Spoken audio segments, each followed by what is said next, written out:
Alô, alô, Dibradores, está começando mais um DibradaCast. Eu sou o Caissara e nunca na história do futebol foi tão importante jogar em casa. Aqui é 86 e eu não vejo a hora de acabar a pandemia, acabar a quarentena, pra eu voltar a assistir meu jogo dentro de casa. Aqui é o Aguiar e eu vou falar, aqui no Dibrado o estádio está pago, viu? O que você quer dizer com isso, Aguiar?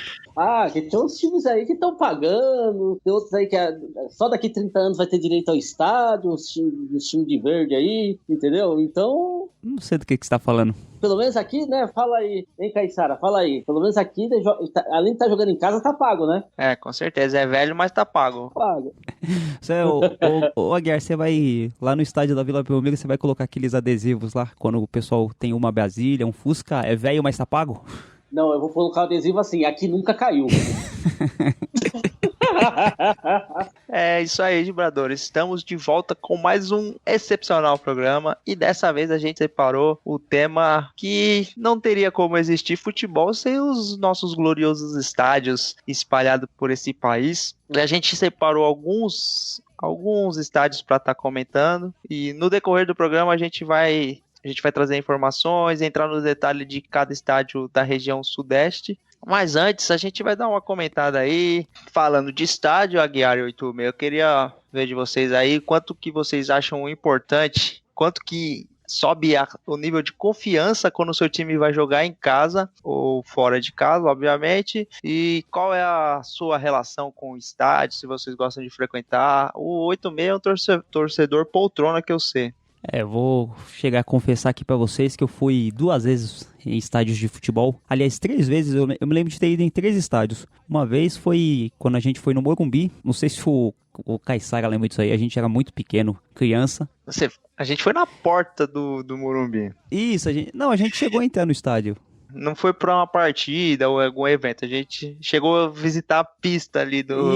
Isso. Conta essa história. Então, eu não lembro exatamente, mas estava eu, você, estava a nossa irmã, nossa mãe, e a gente estava com alguns amigos da nossa mãe, e a gente ficou na porta do estádio ali, tentando olhar no buraco da fechadura do Morumbi, e o segurança ali foi muito simpático com a gente, com o povo que estava ali, deixou a gente entrar ali no Morumbi, na parte de baixo ali, a gente visualizou algumas pessoas treinando ali, na época a gente era muito pequeno, nem dava pra saber quem eram essas pessoas, mas essa foi a primeira vez que eu lembro de estar no estádio. Depois eu fui no estádio do Pacaembu, assisti o magnífico show gospel do... Renascer Praise. Vou colocar um pi aí, porque essa denominação aí tá um pouco queimada. Mas a gente foi pra assistir um show gospel e finalmente no ano de 2009, Caissara Aguiar, eu fui assistir Palmeiras e Sport do Recife pela Copa Libertadores, do primeiro jogo, onde o Palmeiras venceu de 1-0 com gol de Cleiton Xavier. Foi a última vez que eu adentrei a um estádio. Bom, eu não tenho tanta vontade de assistir jogo dentro do estádio, apesar de, no dia que eu fui assistir o jogo do Palmeiras, foi muito bom, foi bem legal, eu fui com o pessoal lá da onde eu trabalhava, mas eu não tenho essa mística, essa participação no estádio, ao contrário de vocês dois, que eu sei que a relação é bem mais próxima, né? Então, no meu caso, que eu me lembro, o primeiro jogo que eu fui assistir foi em 85, Santos e Corinthians no Morumbi. Nem eu, nem o Caissara éramos nascidos. Eu tive o prazer e a honra de assistir uma partida do Rodolfo Rodrigues, um dos maiores goleiros, né, que passou, goleiro estrangeiro que passou pelo futebol brasileiro, e um dos maiores goleiros que jogou pelo Santos. E acho que não, né, Caissara, mesmo você não ter visto o Rodolfo Rodrigues, deve ter ouvido falar do Rodolfo Rodrigues, né? O Rodolfo Rodrigues é a lenda, né? Tem uma defesa famosa que ele faz, acho que foi na Vila... Acho não, foi na Vila Belmiro, e vive reprisando aí como uma das sequências de defesas mais fantásticas da história do futebol mundial, eu diria. Foi. E, assim, eu lembro do placar do jogo, o Corinthians ganhou esse jogo por 2-1, mas acho que quando era muito moleque, o que mais me marcou foi que um corintiano entrou errado na torcida do Santos. E aí só via bandeira, porrada, sabe? Eu não sei como que aquele cara conseguiu sair de lá, mas que o cara apanhou bastante por ter entrado errado na torcida do Santos, apanhou. Mas ele tava infiltrado ou ele, errou a entrada? Errado. Ele entrou errado. Ele tava caracterizado como torcedor adversário. Só que assim, né? Acho que deixaram ele entrar até certa altura, porque o torcedor comum, mesmo vendo o cara com outra camisa, não vai fazer nada. Mas quando as organizadas viram, aí não teve jeito, né? E ele só foi perceber, pelo que eu lembro, ele foi só perceber quando já estava entrando os anéis. O 86 já assistiu o jogo do Morumbi? Não, eu só assisti jogo mesmo, só assisti no antigo Parque Antártica, né? Que era o Palestra Itália. Tá, e o Caissara, eu não sei se ele assistiu o jogo no Morumbi sem as divisões, sem as grades, que era só os anéis divididos por corda. Você chegou a assistir nessa época? Eu não, acho que você não pegou, não, Não, né? eu fui recente no Morumbi e foi um jogo da Copa América e depois eu fui no jogo do São Paulo e Santos. Então, assim, tem as divisões lá que são uma grade, né? Um portão, digamos assim. Não, então, só pra vocês rapidinho, não tem, né, nada desse luxo de banquinho, essas coisas. Não tinha grade, era a corda que tava nessas cordas. E até acontecia muita coisa engraçada, que era grande tiração de sarro, que assim, conforme uma outra torcida vinha mais, a outra vinha menos, você já pegando aquela corda e espremendo aquela torcida que vinha menos, entendeu? Pra ter mais espaço pro outro torcedor. Era então, como era um cordão humano, né? Era um cordão humano, isso mesmo. Então, aí foi por isso. E como acontecia muito disso, às vezes você chega lá, começa a diminuir um anel ou aumentar o da outra torcida, não era difícil acontecer essa questão do cara entrar errado, entendeu? E nesse caso, nesse dia aí, esse Corinthians entrou errado. Foi o que eu mais me lembro, assim, além do placar, mas tive, como falei, tive a honra de ver o Rodolfo jogando com o Rodolfo. Apesar de eu ser muito moleque, mesmo você sendo moleque, você ouviu falar igual. Tenho certeza que os molequinhos que acompanhavam o Neymar, eu ouvia falar do Neymar. Imagina o Rodolfo, vou assistir uma partida do Rodolfo Rodrigues, que é o único que eu lembro. Se me perguntar mais alguém da escalação, para não falar que eu não lembro de mais ninguém, eu lembro do Serginho Chulapa, que também era um grande nome na época, mas eu lembro, era o mais falado, era o Rodolfo Rodrigues. Você foi com quem, Aguiar? Com o seu pai te levou? Foi com meu pai. Eu fui com meu pai, e aí depois, na sequência, eu fui em outros jogos. Eu fui até num jogo do Palmeiras, que na verdade eu não queria ir no jogo do Palmeiras, a ideia não foi essa. A gente foi para assistir a seleção de Master, entendeu? Só que a gente não sabia que o jogo da seleção de Master era preliminar de Palmeiras e Portuguesa. Entendeu? E aí, como tinha um palmeirense com a gente, fomos lá pra torcida do Palmeiras. Só que além da torcida do Palmeiras apanhar pra caramba da polícia, que eles tentaram invadir onde tava Leões da Fabulosa, sabe, tão cacete na mancha, o Palmeiras perdeu o jogo de 1-0 ainda. Meu Deus. Pra Portuguesa. Entendeu? E é assim, tem bastante história que vou ir contando no meio do programa, senão a gente vai ficar amarrado só no assunto. Eu já acho que de nós três aqui, eu que frequento mais, né? Pelo menos no momento. Do 86 não é difícil ganhar, né? De mim, se você for em 2 shows de música evangélica, você já ganhou. Se você for em 2 marchas para Jesus, você já ganhou de mim. Então, mas eu frequento assim, uns 3 anos de uns 4, 5 anos pra cá, o Santos tem jogado bastante no Pacaembu. Então, como é um estádio que é bem localizado aqui na região de São Paulo, o ingresso geralmente é barato e eu tenho o tobogã, que é um setor que eu gosto de ver jogo. Então, sempre que o dia encaixa e tá assim tranquilo pra ir, eu gosto de ir, assim, tipo, ver futebol assim ao vivo realmente é uma experiência diferente, assim, nada contra o torcedor de sofá, eu também assisto o jogo na televisão o tempo todo, até de campeonato estrangeiro, que aí fica mais difícil, quase impossível você conseguir ir, ainda mais com dólar a 6 conto, mas tipo, nada contra quem gosta, né, que eu não acho que é menos torcedor o cara que não vai ao jogo, mas assim, assistir um jogo grande, um jogo com casa cheia, assim, cara, é uma experiência diferente. Todo mundo que gosta de futebol tem que experimentar isso pelo menos uma vez. O jogo em si, ele é só um detalhe, né, Caissara? O jogo em si, você vai lá, você come um hot dog na porta do estádio, você conhece outras pessoas, o transporte, eu acho que, vou dar um exemplo, lógico que não tem nada a ver com futebol, mas tinha um CD do Racionais que foi feito ao vivo, que até o Aguiar me presenteou esse CD, gravado pirateadamente no trabalho dele, que o Mano Bel fala no meio do show, ele tá falando assim que o show de rap em si, o show ali é só um detalhe, tem todo um contexto ali, externo, interno, de participações, e acho que o estádio é a mesma coisa, né, o jogo de futebol. Então, eu vou até contar assim rapidamente o último jogo assim legal que eu fui, que foi Santos e Corinthians pela semifinal do Paulistão de 2019, que o Santos acabou sendo eliminado nos pênaltis. E, cara, é muito legal. Desde a hora que você consegue comprar o ingresso, né, porque jogo de procura maior assim, se você não é sócio torcedor, enfim, se você não tem aquele meio facilitado para comprar o ingresso, primeiro você vive uma ansiedade se você vai conseguir comprar o ingresso, e a partir do momento que você compra o ingresso com alguns dias de antecedência, né, você já cria aquela expectativa de chegar a hora do jogo, tal, você passa o dia ansioso para assistir o jogo, parece que você vai jogar. E aí, quando você, principalmente se você tá numa região que é possível ir de metrô, vai de metrô, porque você já começa a encontrar a galera, já vai fazendo aquelas cantorias, sabe? Na hora que o trem chega na estação, próximo ao estádio, desce todo mundo junto, já começa a fazer barulho. Aí você vai lá, come um dogão na porta do estádio, tem os caras falando, ó a camisa peixe, pra você comprar, sabe? Tudo isso assim, é uma experiência muito da hora. Mas, ô Caissara, isso que você tá falando é a descrição da Marcha para Jesus, cara.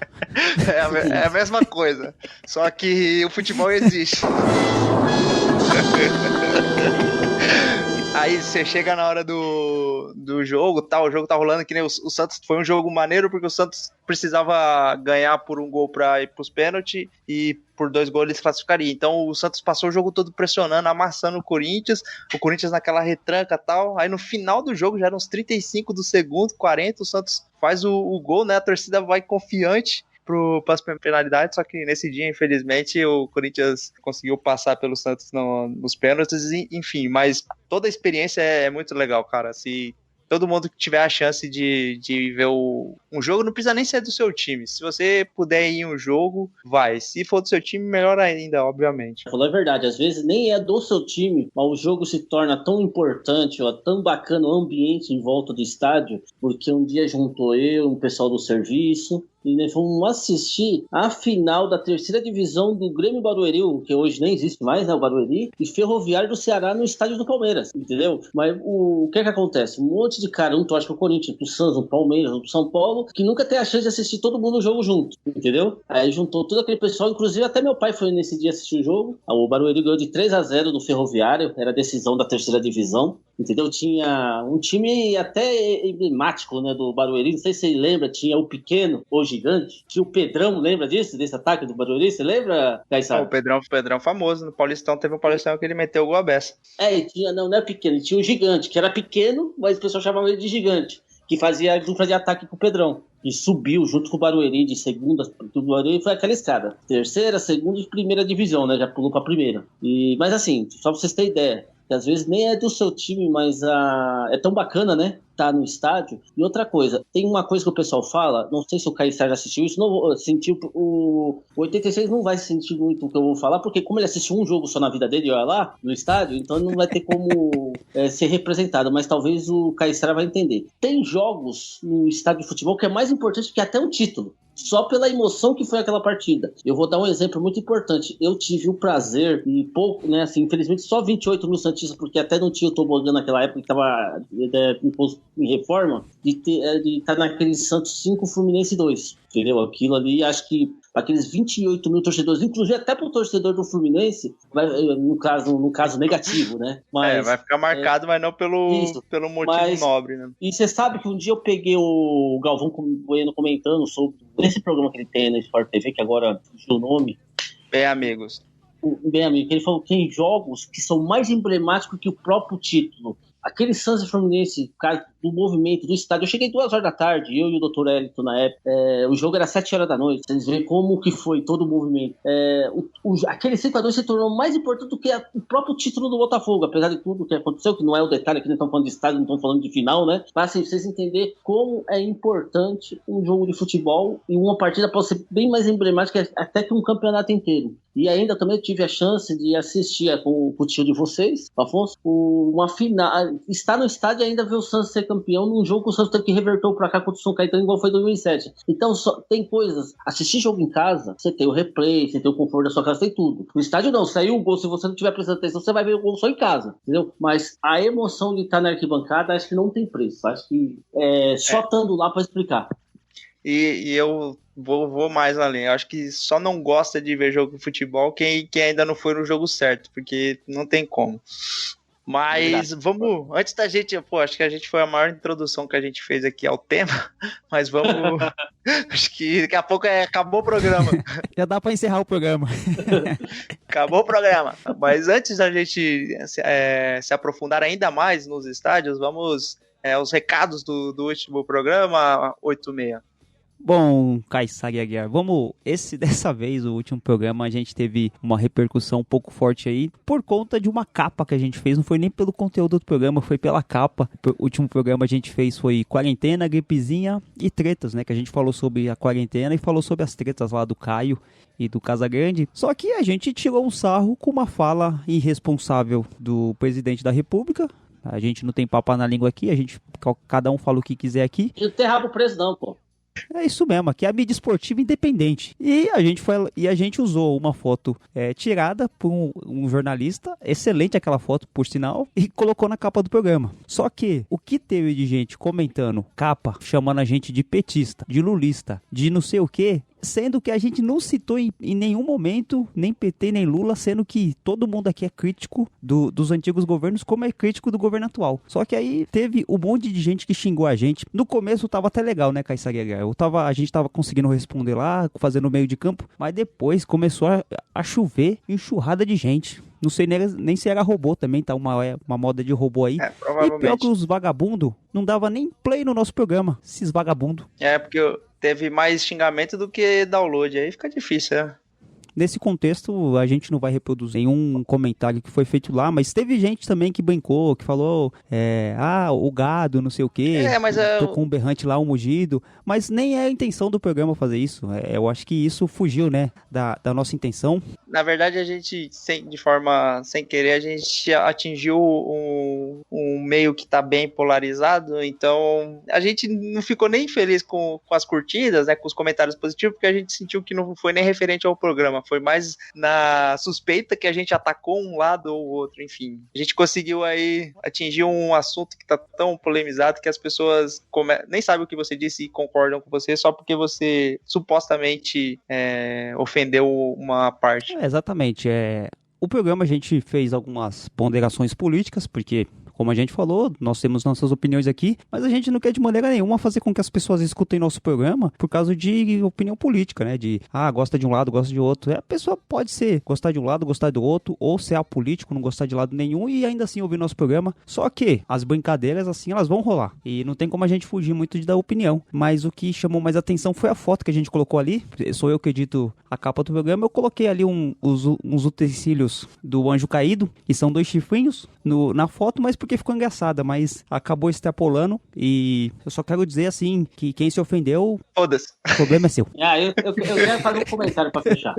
Quero falar pro rebanho que eu votei no Bolsonaro, quero falar pros coxinhas que eu já votei no Alckmin e quero falar pros comedores de mortandela que eu já votei no Suplicy. Só isso que eu quero falar. Seja, você é o bandeirinha político, né, Aguiar? É isso aí, mas eles não podem reclamar. Eu joguei com os 3 times, não tem que reclamar. Mas acho que é isso, Kaysar Aguiar. A gente só fazer essa ponderação aí, porque, enfim, a gente não vai deixar de continuar fazendo essas brincadeiras, continuar dando nossa opinião, mas lembrar que esse não é o foco do programa, né? Enfim, a gente espera que nos próximos programas venham mensagens, venham comentários falando do conteúdo do programa. Eu tive que ouvir o programa de novo pra ouvir onde que tá o Lula e onde que tá o PT. Eu até achei que a voz do Anjo Caído tinha sido confundida com o Lula, né? Porque eles têm uma voz meio grave e tal, mas não foi o caso. Bom, o pessoal sabe que a primeira ideia da capa, a gente queria uma capa que não era pra chamar tanta atenção e não era pra também mostrar a identidade, né, do pessoal que faz podcast, mas a primeira ideia era o Caiçara de Cinta Liga. Pô, eu nem sei o que é Cinta Liga. Eu vou dizer pra você que em época de quarentena, não podendo sair de casa, sem fazer exercício, não ia ficar legal eu de Cinta Liga. Só por isso. Então tá bom. Domingo eu vou pro Maracanã, vou torcer pro time que sou fã. Mas começa uma briga depois do portão de entrada. Raça Fly e Força Jovem destruída, arquibancada. Vendedor de mate, rádio de pilha voando e o bambu da bandeira na mão. E a polícia quando aparece, só aparece pra bater, para aumentar o caos, a confusão. Domingo eu vou pro Mineirão, torcer pro time do meu coração. Se alguém rasga uma bandeira e começa a correria, galopura e mata azul, acabando minha alegria. Saída de estádio é sempre igual. Sangue no rosto, motorista atropelando, avançando o sinal. Chega de violência, quero ver gol de placa, todo mundo se dá mal por meia dúzia de babaca. Chega de violência, quero ver gol de placa, todo mundo se dá mal por meia dúzia de babaca. Meia dúzia de babaca. Caro 86 Aguiar, chegamos aqui para mais um programa. Vamos aqui aprofundar no tema de estádios. Eu queria dividir com vocês algumas informações para a gente fazer essa introdução ao tema. Se você, seu time, aí não tem estádio, não fica triste, cara, porque a maioria dos estádios brasileiros são municipais. Cerca de 59% dos estádios são de propriedade dos municípios, né?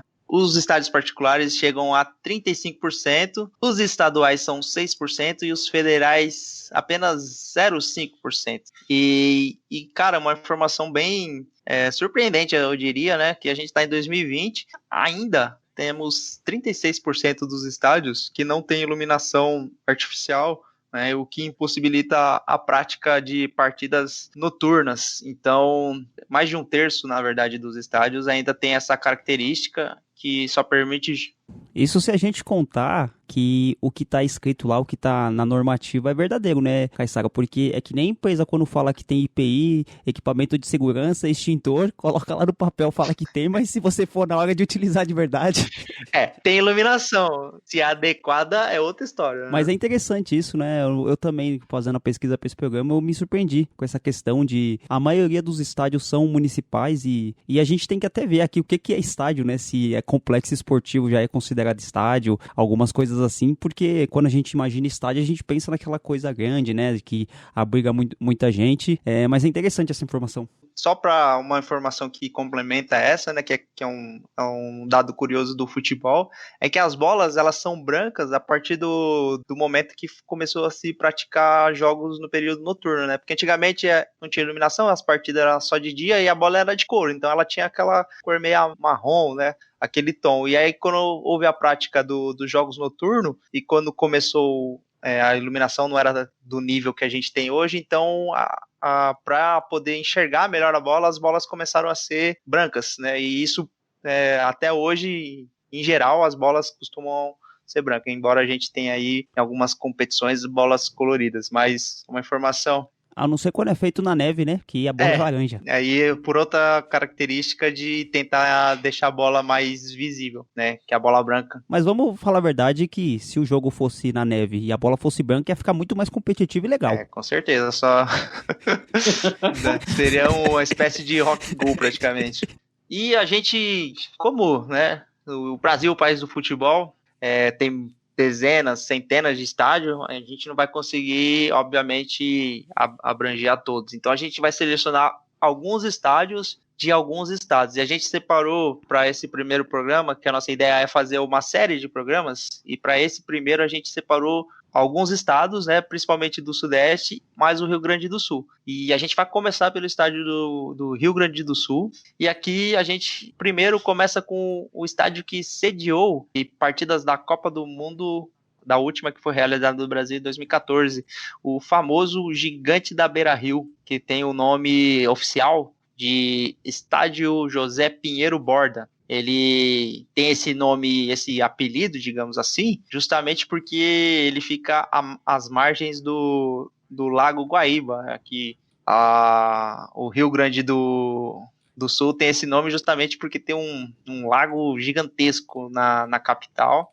e esse estádio ele fica bem à margem. Se você ver uma imagem panorâmica assim, sobrevoando o estádio, você vai ver como o estádio, embora enorme, ele fica pequenininho perto desse lago, que é realmente assim a perder de vista. Uma coisa que é polêmica dentro desse estádio, né, apesar do nome ser Gigante da Beira-Rio, é que fazendo a pesquisa para o programa, a gente encontra divergências dentro do próprio nome, né? Se é um lago, se é um rio, porque tem gente que fala assim, o Gigante da Beira-Rio, mas na verdade não é um rio, é um lago, é uma poça, é não sei o quê. Uma poça. Uma poça que dá para ver da lua, né?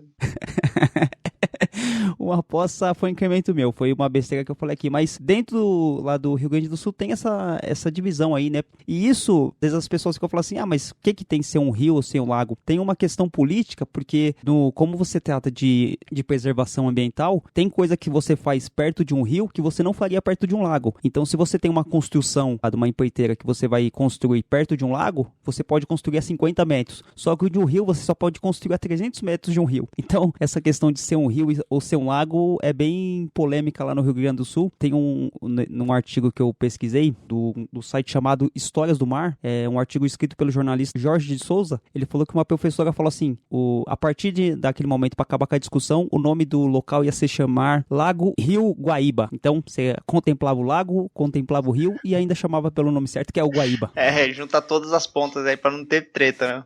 Então, mas o estádio da Beira-Rio é um estádio grande, né? Um estádio famoso lá do Rio. Só que é um estádio antigo, né? Um estádio de 69. É um estádio de 69, tem 51 anos já. Ele entrou nesses estádios da Copa, então ele foi totalmente reformado, né? Ele tem aquele padrão mais antigo, de formato oval, como você mencionou, mas ele tá um estádio todo reformado, né? Ele tá padrão FIFA. Não sei se é um elogio, mas é polêmico padrão FIFA, né? O Ronaldo gostaria desse nome. Enfim, ele é um estádio bem, bem bonito. E referente à Copa do Mundo que foi realizada no Brasil, o Beira-Rio ele sediou alguns jogos, foram 5 partidas, e destaco a Argentina, que fez uma partida pelo grupo, e teve 2 gols do Messi. Então o Beira-Rio já presenciou aí, né, já teve a honra de receber gols do Messi, e teve uma partida da Alemanha, que foi a campeã em 2014, e ela disputou as oitavas de final e passou na prorrogação pela Argélia. Bem lembrado. E você falando isso aqui, ô Cais... Jogão.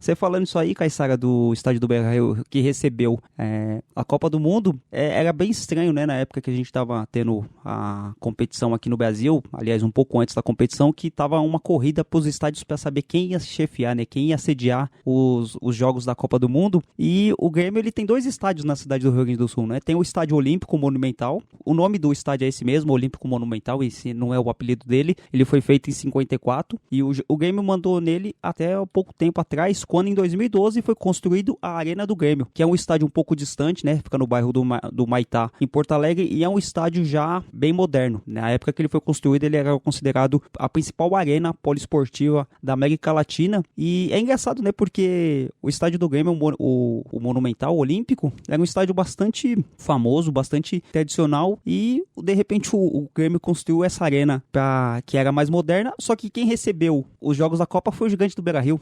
Isso é engraçado no Brasil, eu acho que em outras cidades pelo mundo também, né? Que faria muito sentido em uma cidade como Rio Grande do Sul, que tem 2 times grandes, ter apenas um estádio, que seria a otimização de recursos, mas a rivalidade não permite isso nesses casos. E então cada um resolveu ter seu estádio, o Grêmio construiu uma nova arena para tentar, né, sediar a Copa do Mundo. Aí o Internacional correu atrás para reformar o Beira-Rio e acabou sediando a Copa do Mundo. E aí você fica com um elefante gigante, né? Um elefante branco na cidade do Rio Grande do Sul, porque o Estádio Olímpico ele tá desativado. A informação que eu tive é que ele não serve nem para pelada. Exato, só que assim, o Grêmio ele meio que cedeu o estádio ele fez parte do negócio, porque a região onde o Estádio Olímpico está ainda, né, ele está de pé, ele ainda não foi demolido, ele vai ter uma parceria que vai ser construído prédios residenciais. Então assim, ele fez parte de um acordo. Então a arena ela só existe porque o Grêmio abriu mão do Estádio Olímpico, mas assim, ainda por uma série de fatores burocráticos, o estádio eles ainda não se decidiram muito bem como que vão fazer a questão dos pagamentos, quanto que o estádio vai representar da nova arena, enfim, tá uma série de imbróglio ainda, mas assim, a arena só existe porque o Grêmio aceitou ceder o Estádio Olímpico. O que vocês acham disso aí? Vocês acham que o local tradicional do estádio tem que ser mantido, ou vocês acham que é normal isso acontecer?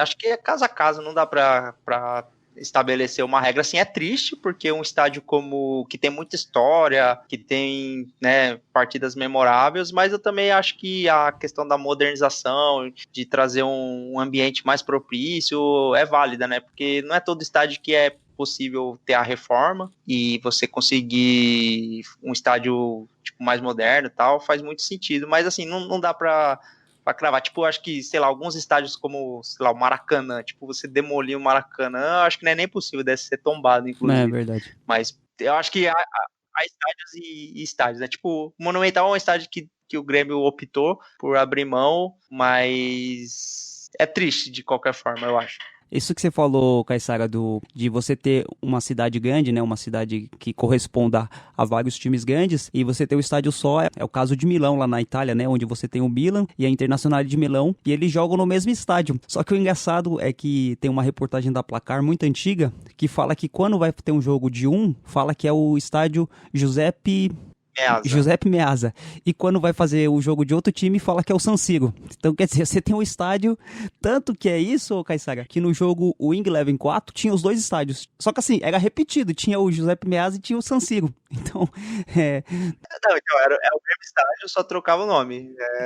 Exatamente. Ele aparecia 2 vezes lá pra escolha.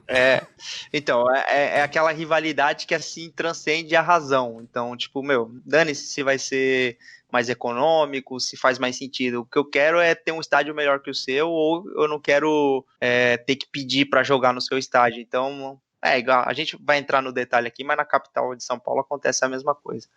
Eu quero fazer 2 comentários. Um é o seguinte, vocês falaram se vale a pena fazer a mudança ou não. Aconteceu aí cerca de uns 7 anos atrás, uma empresa procurou, eu vou dar o exemplo do Guarani só para vocês entenderem a situação.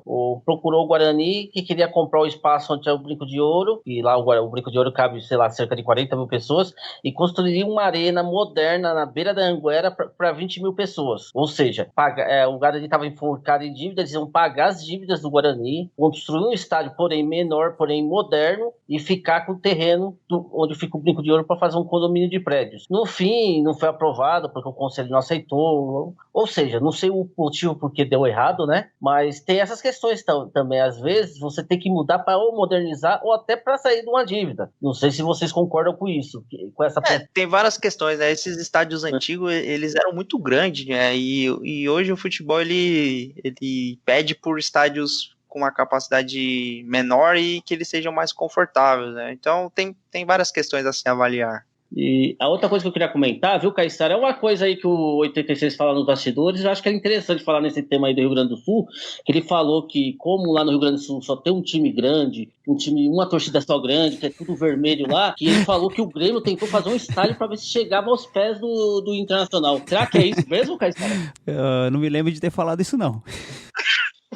Só aconselho o 86 não pôr os pés em Porto Alegre, que com essa declaração aí sua estadia lá vai ficar comprometida. Eu só acho que o cara deveria falar agora aqui no programa, não precisa esconder. Se você fala que eu tinha dito isso de Minas Gerais no programa passado, ou no retrasado, que eu falei do Cruzeiro e do Atlético, sim, agora do Rio Grande do Sul eu não comentei nada, não. Mas os ouvintes do podcast vão entender que você realmente é bairrista em alguns estados. Ai. Salvo a conduta, eu já fui para Minas Gerais, não sou tão viajado, já fui para Minas Gerais, pro Rio Grande do Sul não cheguei nem perto. Só para concluir o Rio Grande do Sul, teve o primeiro estádio do Internacional, que chamava o Estádio dos Eucaliptos. Ele foi o estádio da Copa de 1950 e ele foi desativado. A partir de 69, o Internacional, com a inauguração do Beira-Rio, já deixou de utilizar esse estádio. É um estádio menor, mais antigo. Engraçado que o estádio já não existe mais e uma seleção que jogou em 1950, que é a Iugoslávia, é um país que não existe mais. É um presságio. A Iugoslávia, que era um país e acabou sendo dissolvido e transformado em outros países, e o estádio ele foi demolido em 2012 porque ele já estava abandonado praticamente. É um estádio que participou da história do Brasil, né, na Copa de 1950 e já não existe mais. Bom, se você assistiu a Copa de 50, se você frequentou esse estádio do Inter, você está ficando velho. Então preste atenção. Ficando velho. Cavou a jogada, Macalé. Tá no Vila! Vamos voltar aqui, vamos falar um pouco de uma grande capital brasileira, importante também, que é o Rio de Janeiro, que é o local que abriga o maior estádio do Brasil. Só que antes de falar sobre o Maracanã, eu tenho uma curiosidade aqui. O Botafogo, ele tem 2 estádios, né, que são 2 estádios conhecidos. Um é o estádio Caio Martins, ou estádio Mestre Ziza, é um estádio que fica lá na cidade de Niterói, não fica na capital do Rio de Janeiro, e o Botafogo utilizou esse estádio durante muito tempo, até quando ele começou a administrar o Estádio Olímpico Newton Santos, que é o estádio que foi feito para as Olimpíadas de 2012. Na verdade, ele foi para o PAN de 2007. Ele é mais antigo. Isso. Ele foi feito para o PAN de 2007. Só que pesquisando tanto o Caio Martins quanto o Estádio Olímpico do Newton Santos, eu cheguei ao conhecimento que nenhum deles pertence ao Botafogo. Os 2 são a administração do Botafogo. O Caio Martins é um estádio do governo do estado do Rio de Janeiro. O Estádio Olímpico é do município do Rio de Janeiro. Só que os 2 são sediados ao Botafogo e o Botafogo não é dono de nenhum nenhum estádio. O Caio Martins, o Botafogo, tem uma concessão até o ano de 2027 e o Newton Santos... 30 anos. 30 anos? 30 anos. Que o estádio Newton Santos é o famoso Engenhão, né? Então, essa informação é engraçada, né? O Botafogo tem 2 estádios, mas nenhum é dele. Ele faz um aluguel dos estádios. É engraçado, né? Pro estado, uma cidade pequena como é o Rio de Janeiro, é bastante estádio. A gente vai falar ainda mais dos demais, mas você já tinha o estádio. O Caio Martins, ele não fica no Rio, né? Ele fica em Niterói. É grande Rio, né? Ele não fica na cidade do Rio de Janeiro. Isso. É como fosse, já foi falado aqui nesse programa, como fosse Osasco. Osasco. Na região oeste. Então agora você tá pro Niterói também na Zona Oeste. Olha, o meu conhecimento geográfico do Rio de Janeiro é parco, eu não vou saber onde que fica Niterói, mas eu vou comparar com Osasco porque eu quero botar lenha no programa. Deixa eu fazer um comentário. Eu acredito que vocês nem lembram de jogos do Botafogo, até do Fluminense, nós vamos falar das Laranjeiras. Eu acho que vocês lembram de alguns jogos ainda nesses estádios ou não? Porque faz tempo que não tem jogos nesses estádios. Lembro sim, do Caio Martins e da Laranjeiras eu lembro. Lembro de partida no Caio Martins, mas na Laranjeiras, desde que eu me lembro, o Fluminense joga praticamente todos os jogos no Maracanã. Porque você não pegou a época boa de 98, o ataque Rony e Magno Alves nas Laranjeiras com o Fluminense. Verdade. Que tinha no Ronaldinho Soccer. Verdade. Não. Mas vamos para mais um estádio do município do Rio de Janeiro, né, que fica no município, mas na verdade é um estádio particular, que é o São Januário, o estádio Vasco da Gama, que ele tem esse nome popular de São Januário porque ele fica na Avenida São Januário. É um estádio de 1927, então é um desses estádios bem antigos brasileiros.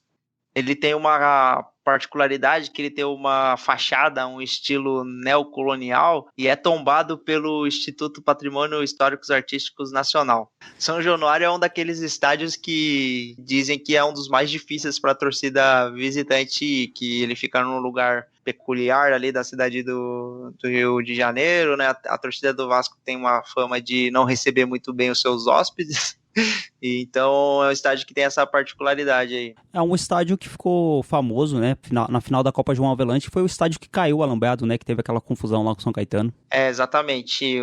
Cedeu o alambrado, né? Teve muitos feridos. Foi tipo um episódio bem triste do futebol brasileiro no início do século aí, né? 2000, na verdade, no final, enfim. Não vamos entrar nesse mérito agora se é 2000 é final ou início do século, mas teve esse episódio, né, que impediu a realização da partida, que estava marcada para o final de 2000 e acabou sendo concretizada só posteriormente e foi transferida, né, foi para o Maracanã. O jogo acabou não sendo realizado em São Januário, né? O Vasco sempre teve essa coisa de jogar em São Januário, mas o estádio Maracanã era um estádio mais apropriado para uma final de campeonato e o Vasco forçou, né, levar o jogo para lá e tal, mas acabou tendo esse episódio e depois, obrigatoriamente, depois acabou sendo no Maracanã. E só outra curiosidade, que o artilheiro do estádio é o famoso Roberto Dinamite, que eu não sei se ainda é presidente do Vasco, mas ele até outro dia... Morreu, né? Ele morreu, tá vivo. Tá vivo o Dinamite? Que isso? Acabou de explodir o Dinamite.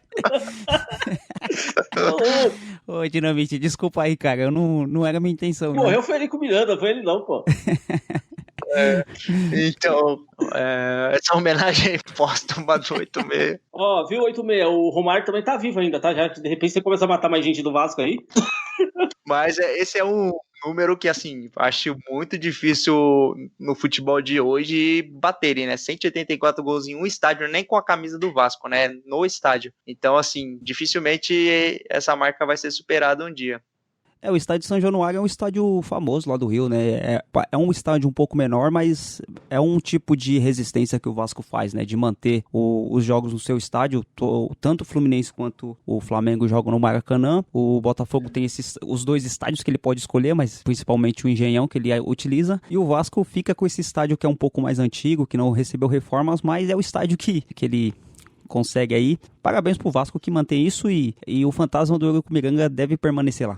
Isso com certeza. Outra curiosidade é que é um dos poucos estádios que, assim, dos times de Série A, é o único estádio que eu me lembro que tem os bancos dos treinadores atrás do gol, que é uma situação até engraçada, assim, que o jogo tá rolando e os treinadores estão na linha de fundo. Deve piorar bastante a comunicação com o time, principalmente quando o time tá defendendo por outro lado, que fica uma distância grande. E também tem um busto do Romário, que ele fez 1000 gols nesse estádio, né?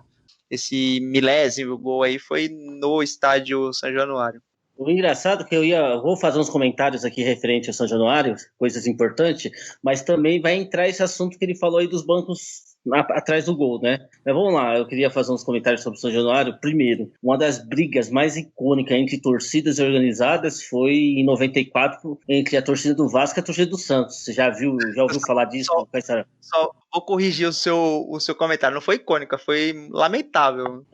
Lamentável. Um dia, se a gente fizer um programa falando de torcida e tal, eu vou explicar até porque houve essa briga.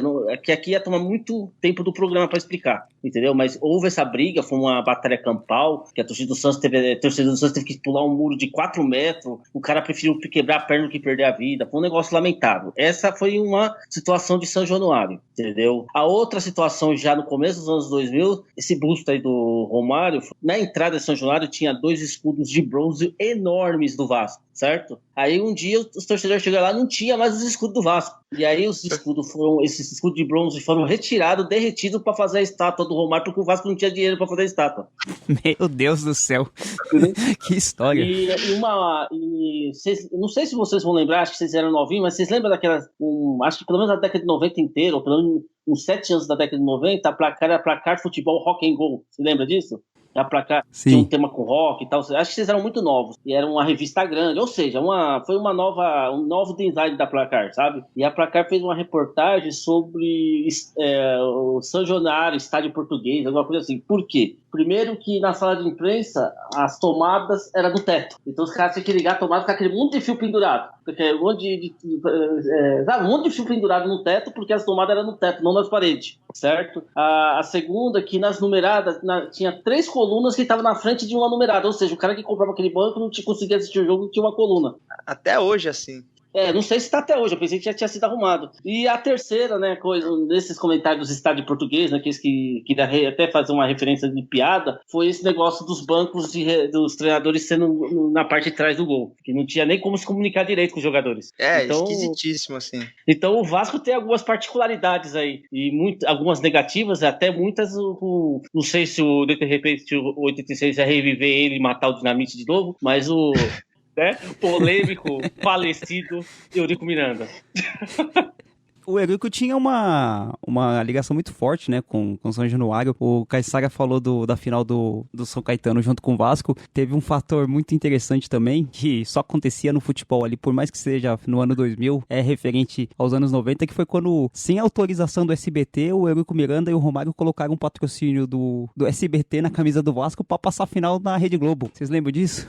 Isso mesmo, isso aí foi sensacional. Foi uma jogada do caramba isso aí. E depois o SBT entrou com um processo no Vasco falando que utilizou de maneira inadequada.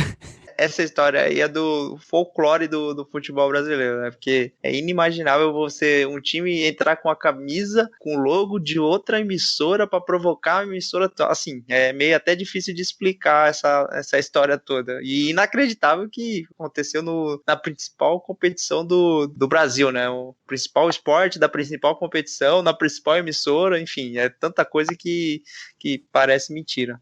Mas foi a Copa João Avelange, né, que foi um dos piores campeonatos brasileiros da história, inclusive acho que até dá um programa um dia só falar da Copa João Avelange. Isso aí é uma coisa que tá nos arquivos do Dibera e a gente vai ter que fazer um dossiê da Copa João Avelange. Sim, porque o negócio foi feio ali, viu? Foi feio o negócio. Só pra dar uma pitada pro ouvinte que é mais jovem, o campeão da segunda divisão podia ser campeão da primeira no mesmo ano. Não estamos longe. O São Caetano foi pra final e era da segunda divisão. Exatamente. É um regulamento assim que pra deixar campeonato de escola com inveja. Verdade. Pra deixar a Taça Guanabara e a Taça Rio como Champions League. Com certeza. Cavou a jogada, Macalé. Tá no Vila! Kaysag Aguiar, temos o estádio Manuel Schwartz, conhecido como Estádio das Laranjeiras, que fica no bairro das Laranjeiras do Rio de Janeiro, que é o estádio que hoje ele está desativado, porque o Fluminense manda seus jogos no estádio do Maracanã, mas é um estádio que era bastante famoso e bastante utilizado na década de 90. O Fluminense usa como CT. Centro de treinamento, né? Isso. Eu olhando algumas fotos dele, é um estádio antigo, mas é um estádio que ele não parece ser tão pequeno, né? Um estádio até grande, das Laranjeiras, mas esse estádio, ele até a década de 90, ele era utilizado pelo Fluminense. Esse estádio ficou muito famoso na vez que o Romário tava treinando e tinha um torcedor enchendo o saco dele. ele foi na arquibancada pegar o torcedor, deu um monte de bolacha no torcedor.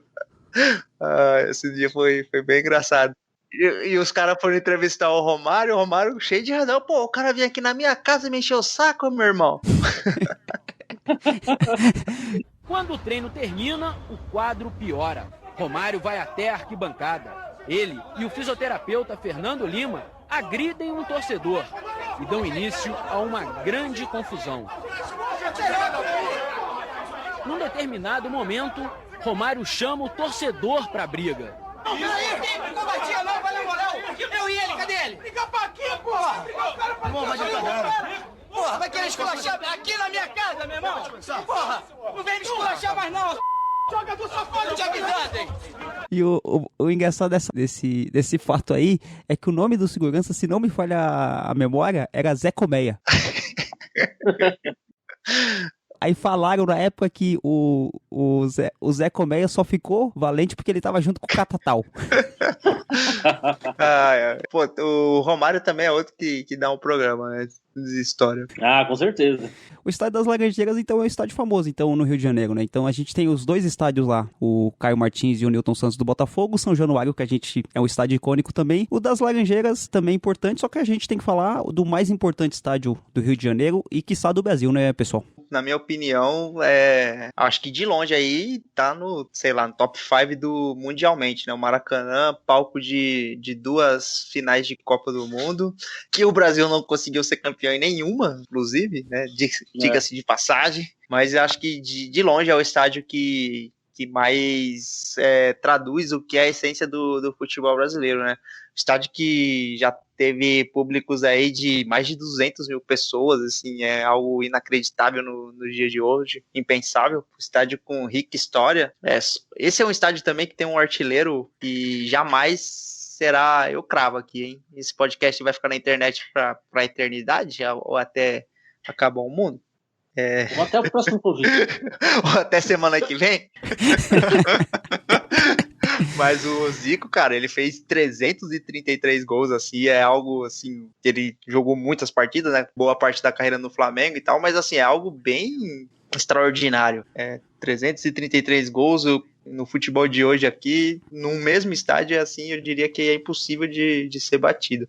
Estádio que 2 participações em Copa do Mundo. Curiosamente, na Copa de 2014, o Brasil não jogou no estádio, o Brasil jogaria pelo chaveamento, que o Brasil caiu, só jogaria em uma possível final e tinha um Mineirão no meio do caminho e não foi possível. Importante destacar também, Kaysar, que o nome do Maracanã, ele fica no bairro do mesmo nome, mas o nome do estádio se chama Jornalista Mário Filho, que é um importante jornalista, cronista esportivo. Ele é autor de alguns livros sobre a história do futebol brasileiro. Tem alguns livros bem famosos, que ele fez livros sobre a Copa Rio Branco, a história do Flamengo. Ele tem um livro muito importante que trata de racismo no futebol brasileiro, que chama O Negro no Futebol Brasileiro. O engraçado do Mário Filho é que ele é irmão de um cara também muito famoso, que é um cronista e jornalista, que é o Nelson Rodrigues, que escreveu aquela grande obra que a Rede Globo materializou, que o Aguiar era muito famoso, A Comédia da Vida Privada e Engraçadinha. Engraçadinha. Bons tempos, né, Aguiar? Bons tempos, engraçadinha. Mas era só para falar sobre o nome do estádio aí, que é a gente conhece muito como Maracanã, mas é importante a gente saber dar o nome do estádio, né? E só para as pessoas saberem que no Brasil você só pode dar nome de coisa pública para pessoas já falecidas, né? Então, se o Aguiar um dia quiser ter o nome dele em algum estádio, em alguma coisa pública, você vai ter que partir dessa para uma melhor, viu, Aguiar? Sem problema, vocês não esqueçam de colocar, tá? Mas deixa eu falar, o Maracanã tem umas particularidades aqui que o Kaysar vai gostar muito também, né? Primeiro que é um cartão postal, né? A gente não pode esquecer que o Maracanã é um cartão postal do Brasil pro exterior. Vocês concordam comigo? Eu acho que depois do Cristo Redentor como símbolo de turismo, o Maracanã deve ser o segundo símbolo, se eu não estiver errado. Não sei se vocês concordam com isso.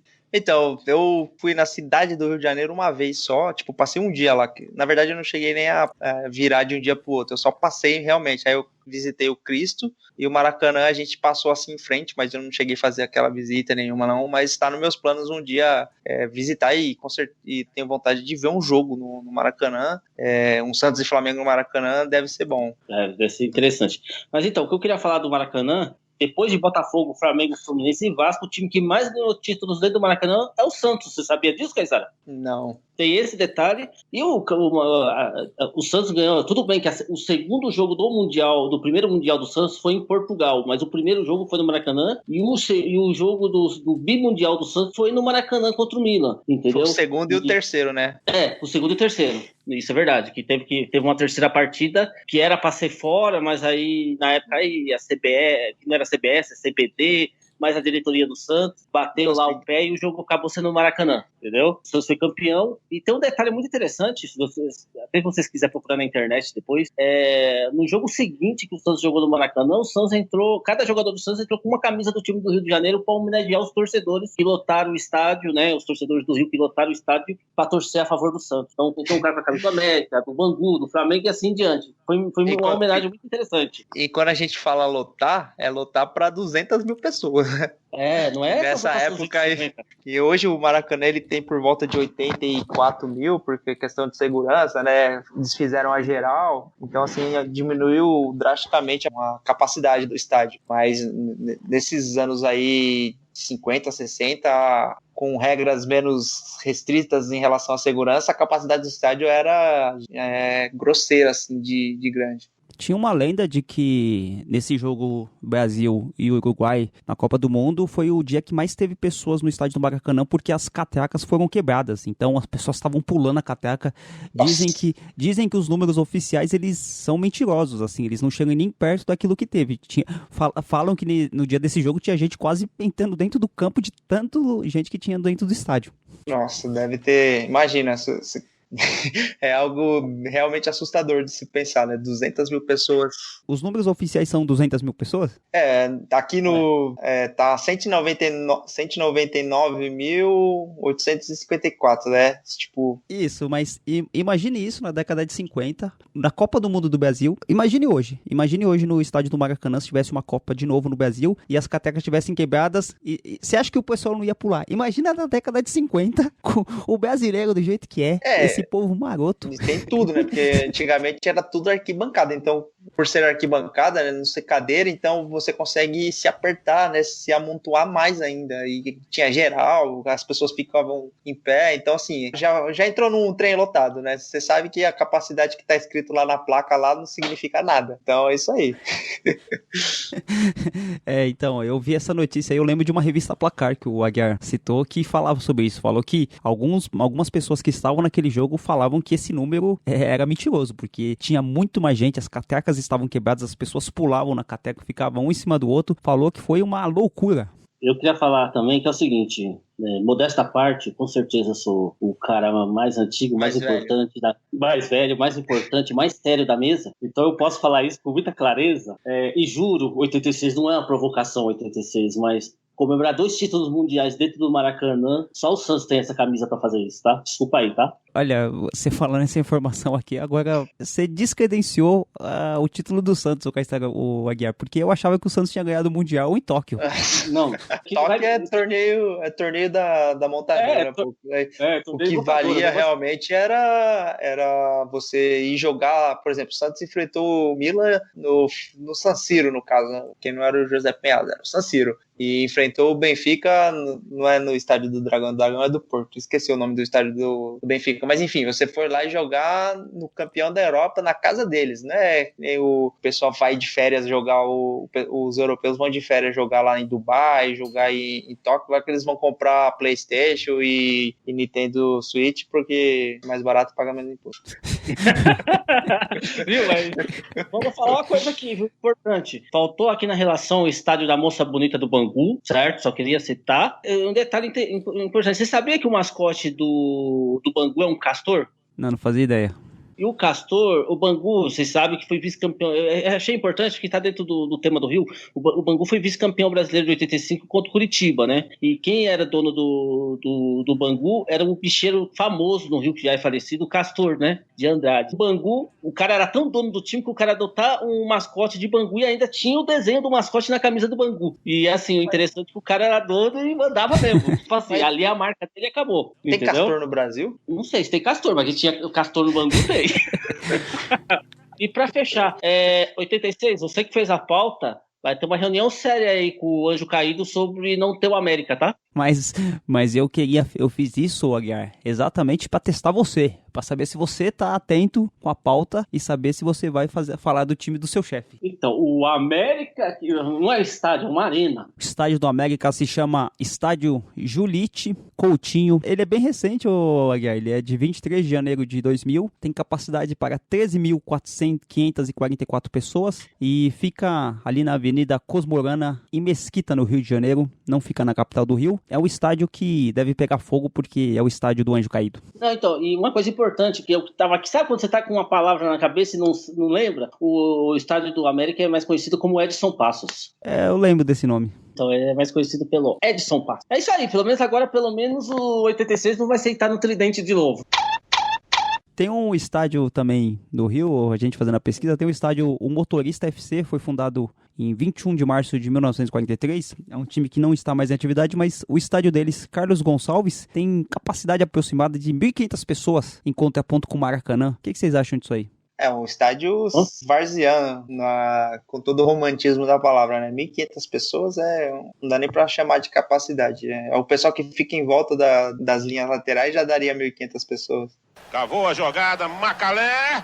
Tá no Vila! Chegamos ao estado de Minas Gerais, que tem o famoso estádio do Pão de Queijo. Não, mentira. É o estádio Governador Magalhães Pinto, que é mais conhecido como o famoso Mineirão, que é o estádio que acabou tendo até uma marca recente triste do futebol nacional, que foi a derrota do Brasil para a Alemanha por 7-1, que deixou todos nós com corações partidos. Podia ser o 7-1, né? Vamos rebatizar o estádio de Felipão, mas é um estádio assim, acho que tá aí entre o top 5 aí de estádios.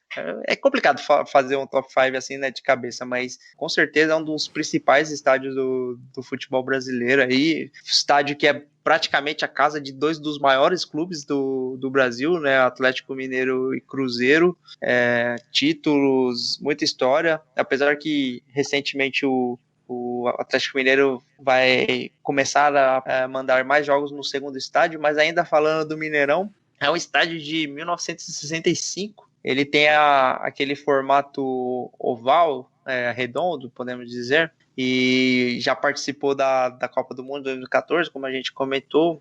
O maior artilheiro do estádio é o Reinaldo, com 157 gols. Esse aqui é até digo que seja possível algum jogador que crie raízes aí no Cruzeiro ou no Atlético consiga chegar a essa marca, embora seja difícil aí, porque quando o cara começa a fazer muito gol hoje em dia, ele acaba indo jogar no futebol do exterior.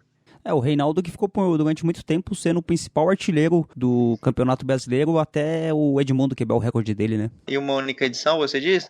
É isso, em uma única edição. Exatamente. Aí depois, quando virou Era dos Pontos Corridos, que aí passou a ter mais jogos por edição, o Washington Coração Valente passou o Edmundo depois. O mérito do Edmundo foi ter feito um monte de gol em poucos jogos, né? Não eram 2 turnos que nem a gente tem hoje. Ele teve uma média próxima de um gol por partida. Se eu não me engano, eu acho que ele fez 27 gols em 28 jogos. Foi, uma média alta. Assim, não é nem do tema do programa, mas só para pontuar, o Washington ele fez 34 gols, se eu não me engano, em 46 rodadas, porque tinham 24 times na edição, ele não chegou a jogar os 46 jogos, mas assim, tinha mais tempo para jogar e, consequentemente, a quantidade de gols subiu um pouco. O que eu quero falar mais do Mineirão é mais da minha infância, né? O Mineirão é um dos grandes estádios do país, né? Referência para o Atlético, né? Sem sombra de dúvida. Mas o que eu lembro é assim, quando a gente é moleque, né? A gente lembra mais assim dos fatos mais importantes, né? É difícil você lembrar que aquele estádio é o Mineirão que pertence ao Clube Atlético. Mas eu lembro de uma coisa muito interessante daquela época, que tinha um narrador que era Tá no Filó, e toda vez que eu lembro, era o narrador de Minas Gerais, então toda vez que eu lembro dessa narração, leva ao Mineirão, né? Bola atravessada, tá no Filó, Chicão! O Mineirão que, coitado, né? Assim, o estádio é um palco de dois grandes clubes do país, que infelizmente ficou marcado com a derrota do 7-1, que acho que isso que é aquela história do goleiro, né? O goleiro é mais lembrado pelo frango que pela grande defesa, né? É o que aconteceu com o Mineirão. O Mineirão, infelizmente, vai ficar para sempre com a marca do 7-1. Vocês concordam comigo? Infelizmente. Eu acho que o Mineirão foi o famoso boi de piranha, é o sacrifício pra não ter algo pior, porque imagina o 7-1 sendo no Maracanã. Cara, mas acho que é difícil prever, mas o 7-1... o Maracanã já tá acostumado com o vexame, mano. O Mineirão não tava. A Copa de 50 foi no Maracanã, né? O Maracanaço. O Fluminense jogou a terceira divisão no Maracanã, pô. Outra curiosidade do estado de Minas Gerais, acho que, assim, popularmente falando, acho que o Mineirão é o estádio que tem uma tradição mais forte, assim, de comida particular, né? Que tem o famoso feijão tropeiro, que dizem que é uma das melhores refeições que você pode fazer no estádio de futebol e é parada obrigatória para quem vai no Mineirão, né? Provar essa iguaria da comida mineira servida no próprio estádio. Pô, deve ser um programaço. Você ir no Mineirão, ver lá uma partida de futebol, ainda degustar um feijão tropeiro. E tomando o licor de Pequi. Licor de Pequi. Eu passo que a Guiar nem sabe o que é feijão tropeiro. Eu não sei o que é. Inclusive, quando você compra o feijão tropeiro lá pra comer lá no Mineirão, eles dão uma marmitex, garfo de plástico, faquinha. Ainda bem, né? Pra você não comer na mão. Não, porque se fosse no estado do Corinthians, ia ser da mão. Os caras não estão acostumados a usar essas coisas. Mas, então, o cara assiste o jogo comendo marmitex, mano. Muito sensacional. E você sabe, vamos ter um programa falando do futebol paulista, mas o de Minas Gerais só perde para uma culinária, do Juveses da Rua Javari.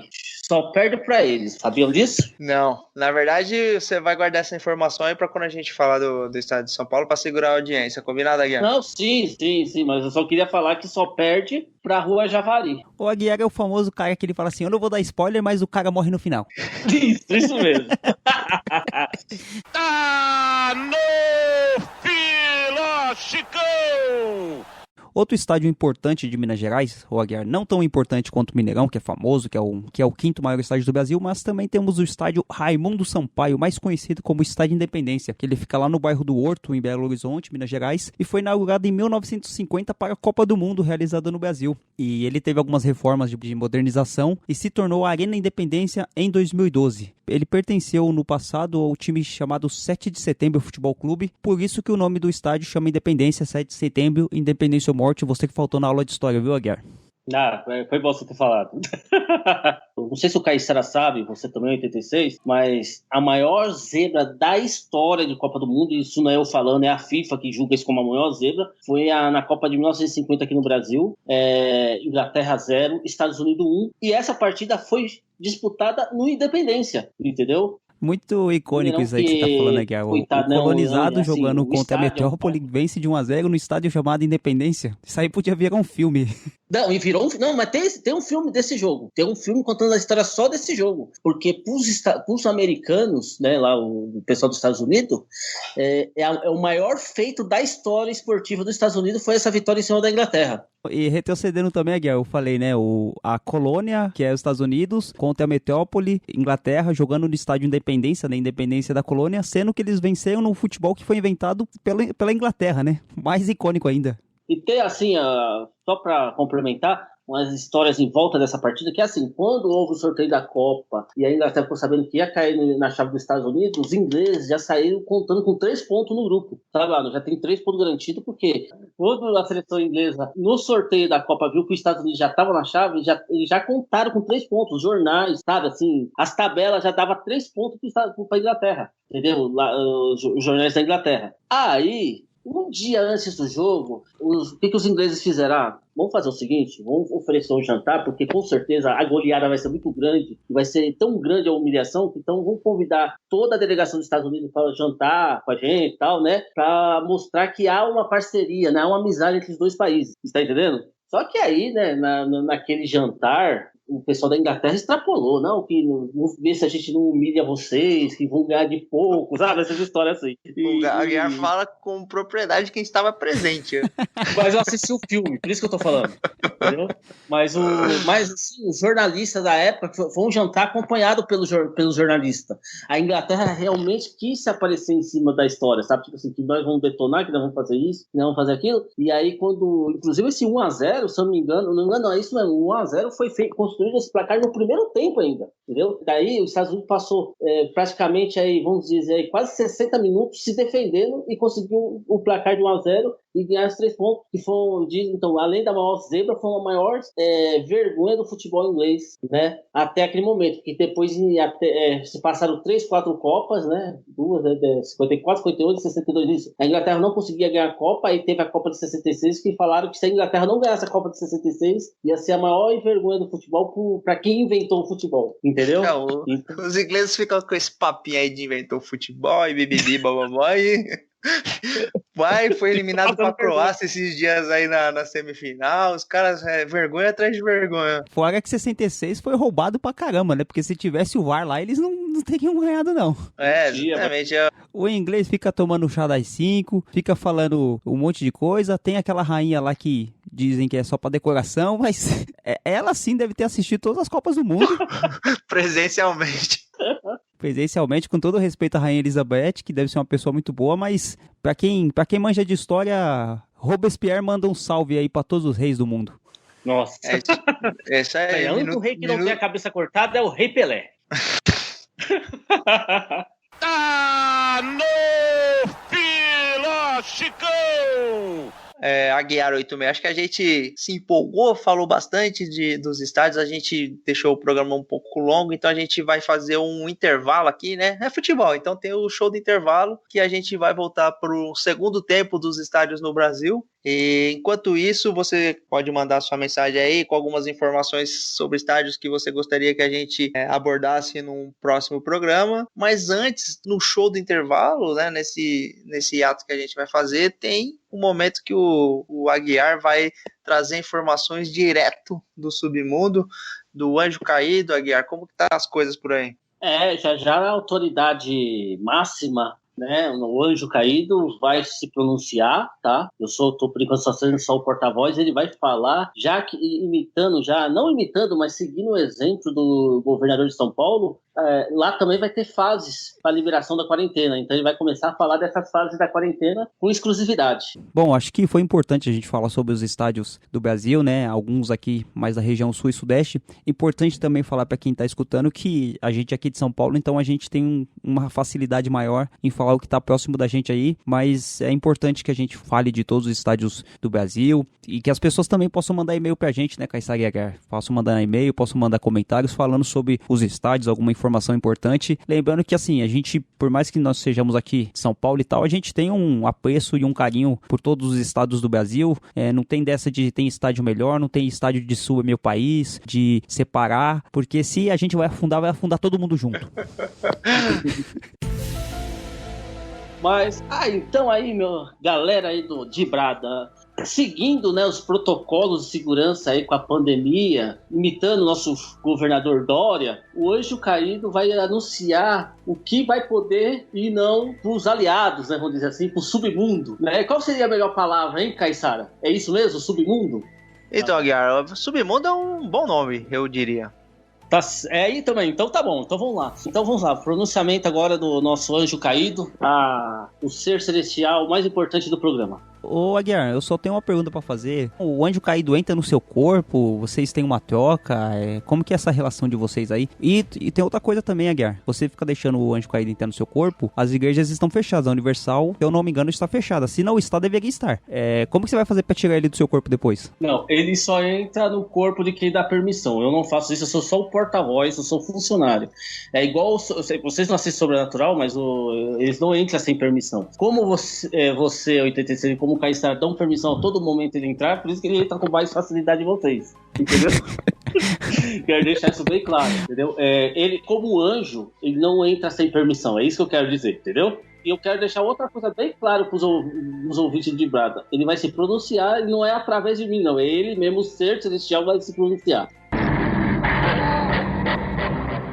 Boa noite a todos. Vamos aqui anunciar a fase 666 da pandemia. Alguns protocolos vão ser liberados. Eu estou de máscara, não uso álcool, porque se eu passar álcool na mão vai criar fogo. Vocês entendem, né? Não dá pra passar álcool, então eu só uso máscara. Vamos lá, vamos para os novos protocolos dos meus seguidores, o que pode e o que não pode, agora que vai ser liberado vamos dizer assim, nesse afrouxamento da pandemia. Caissara, eu sei que você vai gostar dessa informação. Inferninhos estão liberados a partir de agora, tá bom? Deixar bem avisado pra você.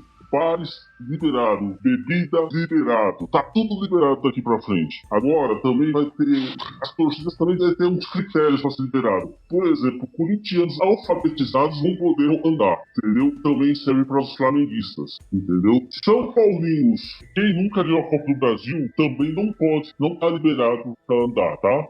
Santistas abaixo de 40 anos também vão poder andar na pandemia. E para fechar, e acho muito importante também, torcedores cariocas de times que nunca caíram para a segunda divisão vão poder circular pela cidade, e times de São Paulo tem mundial também vão poder circular. Ou seja, tem um time da torcida aí que não tem mundial, não vai poder circular aqui pelas ruas de São Paulo. Ou seja, então, por enquanto é a primeira fase da fase 666. Quem sabe daqui a alguns, vamos fazer um teste aí de alguns dias, vai ser liberado conforme o avanço da doença ou não, tá bom? E volto a falar, eu sou independente, não faço parte da atual presidência do país. Não adianta insistir, não adianta ficar xingando aí no podcast. Eu sou independente, não faço parte da atual administração política do país. Muito obrigado aos meus seguidores. Todo mundo fique em paz, não. Fica todo mundo. Fiquem comigo. Batuque, balanço, swing, praia e carnaval. Hoje no pé do morro tem ensaio geral. Eu quero ver gol, eu quero ver gol. Não precisa ser de placa, eu quero ver gol. 2 dias sem dormir, chega domingo de manhã, fica difícil passar. Sem um banho de mar, tem a distância, a lotação. Tumulto então, tô no favelinha. Peguei fora da linha, meia Copacabana.